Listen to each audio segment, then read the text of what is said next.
사실 골다공증이 왔는지를 이 골절이 나온 다음에 알게 됐다. 맞아. 그게 근데요, 그조차도 모르는 분들 많아요. 왜냐면 골절이 생겼을 때 그냥 병원에 가서 다쳤습니다라고 기부스하고 낫고 나오잖아요. 골절 자체에서 내가 알 수 있는 방법이 있어요? 누구나 이제 골절이 발생할 수 있는데 사실 일반 골절과 이제 골다공증 골절은 차이가 있습니다. 그래서 세계보건기구라는 곳에서 골다공증 골절을 정의하기로는 자신의 키 높이 이하에서 낙상을 했을 때 골절이 일어나는 거고, 정상적인 뼈에서는 골절이 일어나지 않을 정도의 충격에 의해서도 이제 골절이 되는 경우로 이제 정의를 하고 있는 거죠. 물론 이제 골다공증 환자들도 큰 외력을 받으면 당연히 골절이 되겠지만 생각지도 못했던, 그러니까 집안일을 하시다가 그냥 화장실에 살짝 미끄러졌는데 맞아요. 또 아까 말씀하신 것처럼 본인이 인지하지 못하는 사이에도 골절이 일어날 수 있다는 점이 이제 다른 점이 되겠죠. 아니 다리 골절돼 봐요. 걷지 못하지. 불편하지. 손 골절되면 한 손으로 써야 되고. 일상생활 자체가 너무 불편해. 맞아요. 이게. 환자분들이 가장 불편해하시는 점도 바로 이제 그 점인데요. 대부분 이제 골절이 발생하게 되면 평범한 일상생활을 유지하기가 맞아요. 상당히 좀 어렵고, 특히나 이제 고관절이나 허리 골절이 되게 되면 아이고. 몸의 중심부에 있기 때문에 움직이기가 어렵게 맞아요. 되고, 이로 인해서 경제적 활동까지도 좀 어려워지는 경우가 있죠. 또 하나 중요한 점은 이제 골다공증 골절은 한번 골절이 되고 나서 재골절 확률이 86%까지 최대 보고가 되고 있습니다. 그러면서 여러 가지 합병증을 일으키고 또 심하면 사망에까지 이를 수 있기 때문에 굉장히 조심하셔야 됩니다. 사망요? 뼈가 부러졌는데 왜 사망을 해요? 이제 골다공증 골절은 연령대에 따라서 이제 발생하는 위치가 조금 다른데요. 네. 대개 손목, 허리, 고관절 순으로 이제 골절이 일어나는 경향이 있습니다. 먼저 손목 골절은 주로 50대에 발생하게 되는데요. 나이가 들면서 자연스럽게 균형 감각이 좀 없어지면서 쉽게 이제 넘어지게 되죠. 넘어지게 돼서 가장 먼저 바닥에 짚는 게 손이고, 손목이 꺾이면서 이제 손목 골절이 되는 경우가 있고요. 60대가 되면 훨씬 더 뼈가 약해지게 되죠. 그래서 허리 골절이 발생하게 됩니다. 대부분 이제 뭐 심하게 넘어져서 생기기도 하지만 이제 바닥에서 앉았다 일어나거나 아니면 바닥에 있는 물건을 주우려고 이렇게 허리를 구부렸을 때 뚝 하면서 아이고. 이제 골절이 되는 경우도 있고, 또 경우에 따라서는 아예 증상이 없는데 내가 키가 점점 줄어든다, 또 허리가 좀 앞으로 굽는다는 그런 증상을 가지고 병원을 찾아오시는 분들도 있습니다. 맞아요.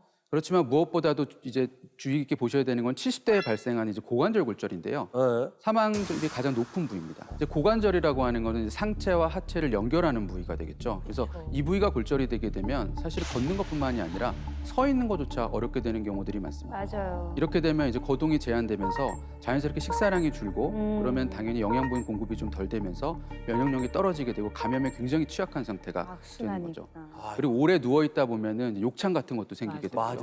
또 폐렴이라든가 요로 감염, 또 이런 것들이 진행하게 되면 전신으로 이제 염증이 퍼지는 폐혈증까지도 연결이 될 수가 있습니다.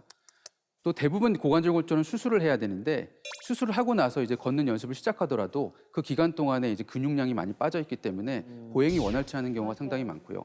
이로 인해서 새로운 골절이 발생할 가능성이 많습니다.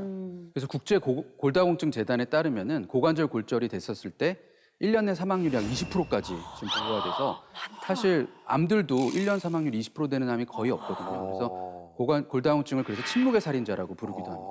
무섭다. 아, 너무 공감되는 게 저희 친정 엄마가 연세가 많으신데 걸레질을 하다가 여기 금이 가시더라고요. 네. 근데 그 부위가 또 재발하고 또 맞습니다. 재발하고 이런 일들이 그렇지. 계속 발생하는 거예요. 맞습니다. 근데 이렇게 말씀드리면 그럼 고관절 골절만 조심하면 되는 거 아니야? 이렇게 생각하실 수도 있는데요. 사실 골다공증이 굉장히 많은 질환과 연결이 되어 있습니다. 첫 번째는 허리 골절이 되는데요. 척추뼈가 골절되면 굉장히 심하게 통증을 호소하는 경우가 물론 많습니다. 네. 하지만 그렇지 않은 경우도 있거든요. 그래서 허리가 약간 삐끗해서 통증이 있다가 괜찮겠지 하는데 혀거리뼈가 점점 앞으로 굽면서 꼬부랑 할머니라고 저희가 네네네. 이렇게 이제 허리가 앞으로 휘는 경우가 상당히 많고, 이렇게 휘게 되면 이제 다리를 가는 신경이 눌리면서 이제 극심한 통증이 나타날 수도 있는 거죠. 또 두 번째는 인지력 장애도 나타날 수가 있습니다. 예? 역장이? 네. 아니 뼈가 약해지는데 뭐 알츠하이머, 치매 이런 네, 거 아니에요? 맞습니다. 네. 골다공증 골절이 일단 발생을 하게 되면 활동량이 확 준다고 아까 말씀드렸잖아요. 네. 그렇게 되면은 치매 같은 질환이 발생할 수가 있습니다. 최근 연구 결과들을 보면 골다공증이 있는 환자가 그렇지 않은 환자에 비해서 치매 발생률이 최대 1.3배까지 높다는 그런 보고들도 있습니다. 뼈 건강이 진짜 중요하구나. 나 갑자기 너무 슬퍼. 딱 지금 말씀하시는 게 저희 친정 엄마가 그대로 밟아가는 수순을 밟는 거예요. 그래요. 왜냐하면 저희 친정 엄마가 83세까지 활동을 활발하게 하셨거든요. 민요 강사를. 그렇지. 근데 그때 걸레질 잘못하시다가 여기 골절이 나면서 병원에 입원하시고 그러면서 그만두셨어요. 그러면서 치매가 살짝 오시는 거예요. 그러면서 지금까지 근데 선생님 말씀하신 그 수순을 진짜네. 우리 친정 엄마가 고스란히 밟고 있어요. 오늘 정말 잘 새겨 들으셔야 될 것 같아요. 그러니까요. 사실 최근에는 골다공증과 심혈관계 질환까지도 연관성이 많이 보고가 되고 있는데요. 그러면 왜요? 그래서 골다공증을 가지신 분들이 그렇지 않은 환자분들에 비해서 심근경색이나 뇌출혈, 뇌졸중 같은 것들이 최대 3.9배까지 증가된다는 그런 보고들도 있습니다. 그래서 골다공증이라는 것을 단순히 이제 뼈의 문제로 보기보다는 전신에 영향을 미치는 전신 질환으로 이해할 필요가 있겠습니다.